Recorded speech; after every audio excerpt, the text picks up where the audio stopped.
Bismillahirrahmanirrahim. Assalamualaikum warahmatullahi wabarakatuh. Alhamdulillahi wahdah. Wassalatu wassalamu ala man la nabiyya ba'dah.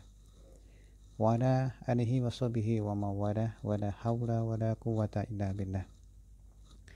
Alhamdulillah, teman-teman semua, pada kesempatan yang baik ini saya masih diberi kesempatan oleh Allah Subhanahu wa taala untuk berbagi dengan teman-teman. Dan pada kesempatan yang baik ini ada satu pertanyaan yang ingin saya tanggapi terkait dengan bagaimana cara menumbuhkan himmah aliyah untuk anak-anak atau murid-murid kita. Himmah aliyah atau kita menyebutnya dengan cita-cita yang tinggi, ya. Setidaknya ada 7 cara yang bisa kita tempuh untuk menumbuhkan himmah aliyah pada diri anak-anak kita. Dan pada kesempatan ini saya akan sampaikan satu cara, ya. Cara pertama yang bisa kita tempuh, kemudian kita akan sambung lagi di tayangan video yang berikutnya, insyaallah ta'ala. Yang pertama, teman-teman semua, kita bisa menumbuhkan himmah aliyah pada anak-anak kita, yaitu dengan menancapkan konsep keghaiban pada diri mereka, atau konsep iman kepada Allah, ya, kepada diri anak-anak atau murid-murid kita. Secara cara kita mengimani hal yang gaib, ya, itu ada 3. Kita akan yakin, kita akan dapat meyakini sesuatu yang gaib itu melalui 3 cara. Yang pertama, melihat langsung sesuatu yang gaib itu. Artinya kita melihat Allah secara langsung, atau anak-anak kita yang melihat Allah. Kemudian cara yang kedua adalah dengan melihat sesuatu yang mirip dengan Allah, ya. Padahal Allah berfirman, laisa kamitslihi syai'un, ya, tidak ada satupun yang serupa dengan Allah Subhanahu wa taala. 2 cara yang pertama tidak mungkin kita tempuh untuk kita tanamkan konsep keghaiban, iman kepada Allah pada diri anak-anak. Nah, cara yang ketiga adalah dari kabar orang yang dipercaya. Itulah mengapa ketika Rasulullah Shallallahu alaihi wasallam mendakwahkan tauhid kepada masyarakat pada saat itu, pada zaman beliau, orang tidak melihat apa yang dibawa, tetapi terlebih dahulu melihat bagaimana akhlak Rasulullah Shallallahu alaihi wasallam, sehingga beliau mendapatkan julukan yang dapat dipercaya. Nah, maka kemudian orang yakin apa yang dibawa beliau. Nah, oleh karena itu para pendidik sekalian, orang tua yang berbahagia, kita dapat menanamkan konsep keghaiban pada diri anak-anak kita ketika anak-anak percaya kepada kita, ya. Oleh karena itu, jadilah kepercayaan anak-anak atau kepercayaan siswa, bentuk ikatan hati dengan mereka, sambil kemudian terus berdoa kepada Allah Subhanahu wa taala, karena hati mereka adalah milik Allah Subhanahu wa taala. Kita bicara menggunakan hati juga, dan doa-doa kita kepada Allah itu tentu kita memohon kepada Allah agar Allah membukakan hati anak-anak kita.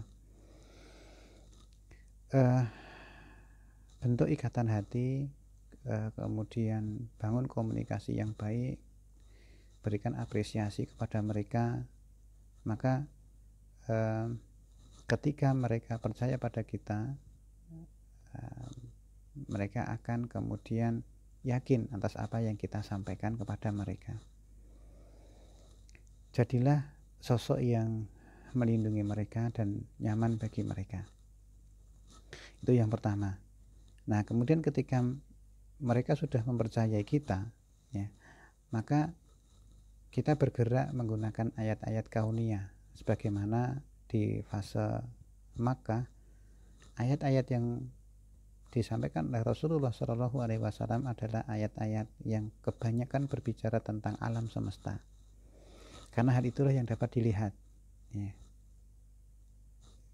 Satu tauhid yang tidak mungkin diingkari oleh siapapun adalah tauhid rububiyah. Maka kita bicara dengan tauhid itu kepada anak-anak. Ajak anak-anak melihat ayat-ayat kauniyah di sekitar mereka, dan tanamkan keyakinan bahwa itulah karunia Allah Subhanahu wa Ta'ala. Ayat-ayat kauniyah baik di tubuh mereka, baik di lingkungan sekitar, hamparan di bumi maupun di langit yang mereka bisa perhatikan. Lalu ajak mereka berpikir bahwa segala sesuatu itu adalah Allah yang mengkaruniakan, Allah yang mengatur, Allah yang membina, dan seterusnya. Termasuk juga ketika kita berbicara tentang apa yang mereka miliki, ya, panca indera, kesehatan, kesempatan, waktu, ya, kemampuan menghafal, dan seterusnya. Nah, itu Allah yang mengaruniakan. Nah, dengan itu kita bisa kemudian memberikan satu logika pada mereka bahwa Allah itu maha segalanya, apapun bisa Allah lakukan, bahkan mampu menjadikan sesuatu yang tidak mungkin itu menjadi mungkin. Bagaimana kemudian kita menceritakan kepada anak-anak kita kekuasaan Allah menjadikan api yang menjadi dingin dalam cerita Nabi Ibrahim, ya. Bagaimana Allah menjadikan laut itu terbelah dalam cerita Musa alaihi salam. Nah, di situ baru kita tanamkan bahwa memiliki satu cita-cita yang tinggi itu merupakan satu kemuliaan, dan Allah yang akan membantu anak-anak kalian, nak, yang Allah lah yang membantu kalian, nak, ya. Kita tanamkan bahwa cita-cita itu tidak boleh rendah, ya. Cita-cita itu harus tinggi karena ada Allah yang akan membantu kita. Dengan cara seperti itu, ya, kita bisa tumbuhkan himmah yang tinggi untuk anak-anak kita, bahwa Allah itu mampu mengubah sesuatu yang tidak mungkin menjadi mungkin. Kemudian kita berikan satu janji-janji Allah kepada mereka, baik itu janji surga, janji pahala di dunia, ya, kelapangan rezeki, dan seterusnya. Itu konsep-konsep yang gaib, yang itu akan tertanam kuat pada diri mereka ketika anak-anak percaya kepada kita, tentu dengan taufik dari Allah Subhanahu wa Ta'ala. Nah, ketika anak-anak percaya pada kita, maka ayat-ayat yang kita bacakan kepada mereka itu insya Allah akan mereka juga akan yakini. Sebagaimana ketika saya tanya kepada anak-anak saya, ketika saya tanya untuk apa berpuasa, maka anak-anak saya mengatakan ya, agar dapat pahala. Padahal pahala itu bagi mereka tidak pernah mereka lihat, gitu. Tetapi mereka yakin, ya. Mereka yakin atas apa yang Allah firmankan di dalam Al-Quran. Nah, kenapa mereka yakin ada Allah? Tentu dengan fitrah yang Allah berikan pada mereka, itu yang utama, yang pertama dan utama. Lalu fitrah itu kita jaga, ya. Fitrah itu kita jaga sambil kemudian kita pupuk dengan logika, ya, bahwa secara akal, ya, hanya Allah lah yang kemudian masuk di dalam akal mereka menjadi sosok, ya, sosok Tuhan, Rabb, ya, yang memang satu-satunya hak untuk disembah. Nah, setelah itu kita kemudian terus tanamkan dalam setiap obrolan-obrolan kita surga dan surga, ya. Istana di surga sebagaimana cita-cita anak saya ketika berdoa, nak kamu minta apa, silahkan minta. maka anak saya kemudian saya minta istana di surga, ya. Tidak hanya istana ya, tetapi istana di surga. Nah, teman-teman yang berbahagia, mungkin pertanyaannya gimana kemudian agar apa yang kita sampaikan kepada anak kita itu membekas ya atau mengena. Ada satu tips ya yang Allah berikan kepada kita lewat satu kisah yang ada di dalam surat Al-Muzammil. Allah Subhanahu wa taala berfirman, "A'udzubillahi minasyaitonirrajim. Bismillahirrahmanirrahim.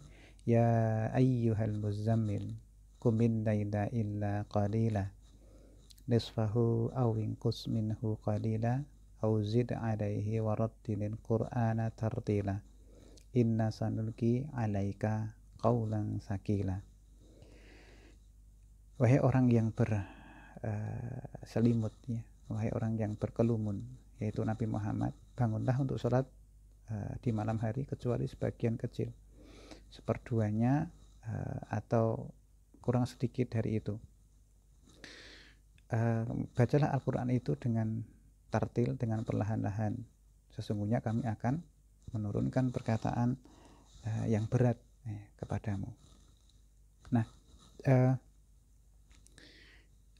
tahapannya jelas ya. Ketika kita ingin nasihat kita diterima, maka ada aspek spiritualitas yang harus kita perhatikan. Pertama adalah tahajud ya, qiyamul lail ya. Kita hidupkan malam-malam kita sholat tahajud untuk melatih atau mentarbiyah jiwa kita. Kemudian yang kedua, membaca Al-Quran dengan tartil ya. Aspek spiritualitas pendidik ini yang kemudian kita mesti perhatikan ketika kita ingin menasihati anak-anak kita, sehingga nasihat kita itu menjadi berkesan. Kemudian kita juga ingat apa yang ada dalam kisah Luqman ya. Allah Subhanahu wa taala berfirman di surat Luqman ayat 12 ya.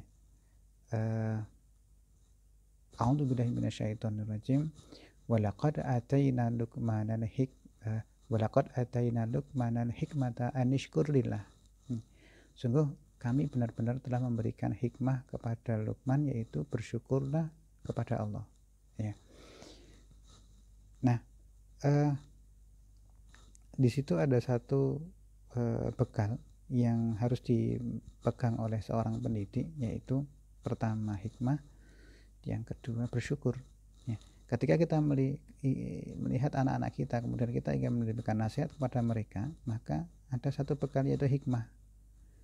Hikmah artinya pengetahuan yang mendalam yang harus kita miliki, bagaimana kita menempatkan sesuatu pada tempatnya, baik itu bentuk nasihat ataupun bisa jadi saat-saat memberi nasihat ya. Jadi tepat pada porsinya ya. Lawannya dolim ya. Dolim itu menempatkan sesuatu tidak pada tempatnya. Nah, hikmah itu seperti itu. Maka bagi seorang pendidik harus terus belajar ya, sehingga kita sebagai pendidik memiliki hikmah. Kemudian yang kedua, syukur ya. Apapun keadaan anak kita syukuri. Apapun keadaan diri kita syukuri, karena itu adalah takaran dari Allah Subhanahu wa taala. Nah, rasa syukur itulah yang akan kemudian kembali kepada diri kita ya. Wa may yashkur fa innama yashkuru li nafsi. Bersyukurlah kepada Allah, siapa yang bersyukur ya, maka dia bersyukur untuk dirinya sendiri. Nah, disitulah gandengan dari hikmah, yaitu syukur ketika Luqman mau memberi nasihat kepada anaknya. Nah, dengan tiga hal itu, yaitu aspek spiritualitas yang kita harus miliki, kemudian hikmah, rasa syukur kepada Allah, maka insya Allah nasihat-nasihat yang kita berikan kepada anak-anak kita akan membekas, sehingga ketika kita memotivasi mereka untuk memiliki cita-cita yang tinggi, kemudian mengharapkan satu pahala yang besar dari Allah Subhanahu wa taala, tidak mengharapkan pada dunia saja, sebagaimana doa-doa anak-anak kita ketika mereka minta istana di surga ya. Mereka memiliki cita-cita, membangun sekolah untuk orang belajarnya. Seperti ketika saya tanyakan kepada anak-anak saya, Nah, kamu cita-citanya apa? Mau bangun sekolah, ya, mendirikan sekolah seperti Kutab. Ya. Nah, itu hal pertama yang bisa kita lakukan untuk menumbuhkan himmah aliyah, menumbuhkan cita-cita yang tinggi kepada anak-anak kita. Ya. Jadi dikembalikan kepada kita terlebih dahulu sebelum kita melihat bagaimana sih teknisnya cara menasihati atau teknis menumbuhkannya.